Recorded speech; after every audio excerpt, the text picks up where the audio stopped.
Hello guys, कैसे हैं आप सब। स्वागत है आप सबका एक बार फिर हमारे चैनल नॉलेज सिटी में। गाइस, जैसा कि आप सबको पता है, हमारा चैप्टर नाउन चल रहा था, उसी को हम आगे कंटिन्यू करेंगे। पिछली क्लास में मैंने आपको नाउन केस, इसमें सब्जेक्टिव केस, ऑब्जेक्टिव केस और आगे बताए थे, उन्हीं को आगे आज मैं कंटिन्यू करूंगा। और उसमें आपको पढ़ाऊंगा पहले मैं डेटिव केस। अब डेटिव केस क्या होता है, तो गाइस एक सेंटेंस में दो तरह के ऑब्जेक्ट होते हैं। तो डेटिव केस में वही पता लगाना होता है कि कौन सा ऑब्जेक्ट है। जैसे कि अब कौन कौन से हमारे ऑब्जेक्ट होते हैं सेंटेंस में, एक होता है डायरेक्ट ऑब्जेक्ट और एक होता है इनडायरेक्ट ऑब्जेक्ट। अब डायरेक्ट कौन सा, इनडायरेक्ट कौन सा।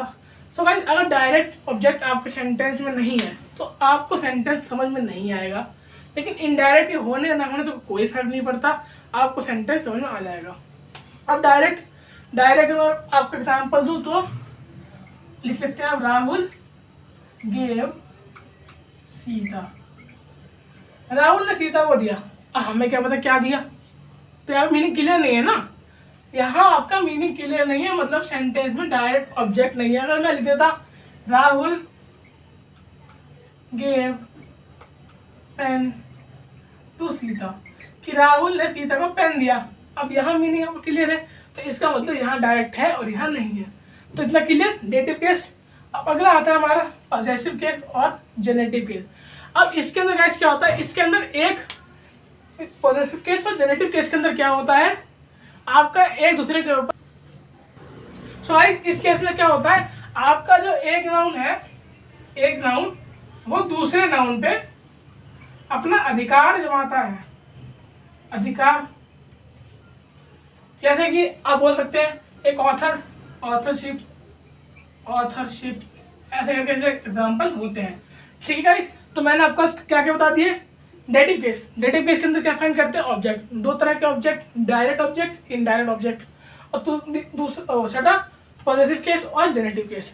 ठीक है गाइस, अब हम चलते हैं आगे। गाइस आपने सुना word epistrophe S, epistrophe S. अब ये किसके साथ आता है, किसके साथ नहीं आता, तो ये आपका लिविंग थिंग जानते हैं, लिविंग थिंग जिसमें प्राण होते हैं, लिविंग थिंग। लिविंग थिंग के साथ आपका एपिस्ट्रोफे एस जो है वो आता है। जैसे कि मैन शर्ट, अब यहाँ पे आपका एपिस्ट्रोफे एस आया। और दूसरा होता है आपका एक नॉन लिविंग थिंग, इसके साथ आपका एपिस्ट्रोफे एस नहीं आता। क्योंकि अगर आप ऐसे लगा देंगे कि जैसे कि टेबल, टेबल्स लैग, तो ये गलत हो जाएगा। आपको लिखना चाहिए लैग ऑफ टेबल। तो गाइस ये दो पॉइंट याद रखना, लिविंग थिंग और नॉन लिविंग थिंग। तो आगे चलते हैं गाइस, इसके आगे टॉपिक करते हैं। सो गाइस अगला टॉपिक है हमारा नाउन नंबर। अब नाउन नंबर क्या होता है, जैसे कि आप सुना होगा, एक होते हैं हमारे सिंगुलर नंबर,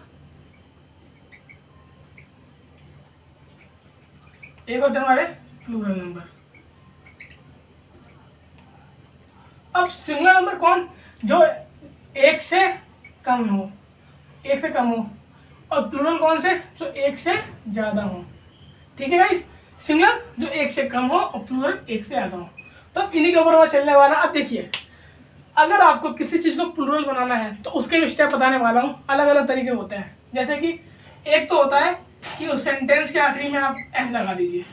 पहला तो यह है कि सेंटेंस के आखिरी में एस लगा दीजिए। जैसे कि अगर मैं यहाँ लिखूं टीचर, तो अगर मैं टीचर का प्लूरल बनाना हो, अभी सिंगुलर है, अगर इसका प्लूरल बनाना हो तो मैं क्या लिख सकता हूँ, टीचर्स। ठीक है, स्टूडेंट। अब मुझे अगर स्टूडेंट का प्लूरल बनाना हो तो मैं क्या लिख सकता हूँ, स्टूडेंट्स। ठीक है, एक तो आपका तरीका यह है कि उसके शब्द के एंड में एक्स लगा दीजिए तो सिंपल बन जाता है। अब आगे चलते हैं। कुछ ऐसे सिंपल ऐसे नहीं बनते, कुछ अलग तरीके से बनते हैं। वर्ड ऐसे होते हैं, अगर आपको उनको प्लूरल बनाना है तो खाली एक्स लगा के काम नहीं चलेगा। जैसे जिस वर्ड के एंड में आपको ये मिल जाए लेटर, जैसे आपका S, X, Z, C H, S H, तो उनके एंड में आपको अगर प्लूरल बनाना है तो ई एस ही लगाना पड़ेगा। फॉर एग्जाम्पल लिखिए, जैसे आपका अगर मैं बोलूं ब्रश, अब ब्रश का बनाना है तो देखिए ब्रश के एंड में आपको दिखा, जी जरूर दिखा, एस एच यहाँ है, हाँ है। तो ब्रश खाली ऐसे तो बनेगा नहीं, तो इसके एंड में क्या लगाना पड़ेगा, इसके एंड में आपको लगाना पड़ेगा एस, जैसे कि बन जाएगा फिर ब्रश एस। अब एक एग्जांपल और ले लीजिए, एक वर्ड है गैस। अब गैस का आपको प्लूरल बनाना है तो आप कैसे बनाएंगे, तो वो आप बनाएंगे ऐसे। अब एस के पीछे तो ये बनेगा गैसेस, ठीक है गाइस। अब आगे चलते हैं दूसरे पॉइंट पे। गाइस अब मैं बताने वाला हूं आपको आगे के पॉइंट, जैसे कि आप किसी वर्ड में, अब कहीं पे क्या होता है एस और ईएस वाला कॉन्सेप्ट काम नहीं करता, कुछ नए कॉन्सेप्ट लगाने पड़ते हैं। जैसे कि एक होता है कि वहां पे आपको वाई हटा के IES लगाना पड़ेगा। जैसे आप बोले कहाँ पे, तो आपने सुना होगा कि जब शहर बोलते हैं, सिर्फ एक शहर, तो हम क्या लिखते हैं, सिटी लिखते हैं, सिटी। अब अगर सिटी को जब बोलते हैं तो बंदा बोले कि बहुत सारे शहर, तो आप क्या बोलते हैं, आप बोलते हैं सिटीज। तो आपने क्या किया, सिंपल सिंपल वाई को हटाया और IES को लगाया, क्लियर, हटाया और IES को लगाया, ठीक है, इसका एग्जाम्पल क्लियर। अब आगे देखिए, कहीं कहीं क्या होता है आपको F मिलेगा, उसे हटा के F ही लगाना पड़ेगा। फॉर एग्जाम्पल अगर मैं आपको बोलूं सिंपल सिंपल होता है, F और F ही हटा के BES लगाना पड़ेगा। जैसे वाइफ, सिंगुलर में होता है वाइफ और प्लूरल में मोस्टली को पता नहीं होगा वाइफ्स होता है। सिंगुलर वाइफ होता है, प्लूरल में वाइफ्स होता है, क्लियर। अब होता है क्या, अगला चलते हैं। कहीं कहीं आपको वाई हैविंग सब चेंज इन द वर्ड, आपको पूरा ही चेंज करना पड़ेगा। जैसे कि फूट, फुट, इसको चेंज कर देते हैं हम फीट में, ठीक है। टूथ को हम चेंज कर देते हैं टीथ में। ये इसकी सिंगुलर वर्ब है और ये इसकी प्लूरल, ठीक है। फूट, फीट, टूथ, टीथ, इसके बहुत सारे एग्जांपल होते हैं, जैसे कि माउस, माइस, ऐसे करके, ठीक है। तो ये 3 पॉइंट क्लियर हो गए। अब चलते हैं आखिरी के 2 पॉइंटों पे। तो गाइस ये आज के आपके आखिरी के 2 टॉपिक या 2 पॉइंट। अब देखिए कहीं कहीं क्या होता है, आपको हेड वर्ड का केस होता है, जैसे कि आपने सुना होगा ब्रदर इन लॉ।